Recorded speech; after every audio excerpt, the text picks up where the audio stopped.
আমি সবসময় চেষ্টা করি এই সন্ধ্যার খাবারটা তাড়াতাড়ি খেয়ে নেওয়ার জন্য। তো যেহেতু সন্ধ্যার খাবারটা স ৮টার মধ্যে খেয়ে ফেলি, এর জন্য মিডনাইটে আবার একটু ক্ষুধা পেয়ে যায়। সেই অনুযায়ী আজকে আমরা খাবার রেডি করেছিলাম চটপটি।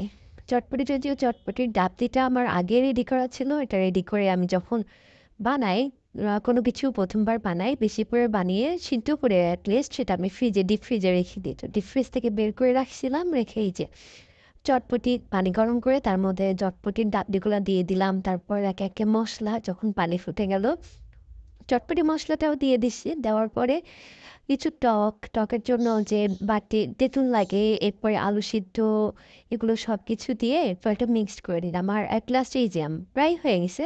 জাস্ট এখন সবকিছু মিক্সড করে এরপর একটা ডিম, শসা-টসা কিছু ছিল না বাসায়, এর জন্য সেগুলো কিছু এড করতে পারি না। জাস্ট যেটুকু ছিল সেটুকু দিয়ে।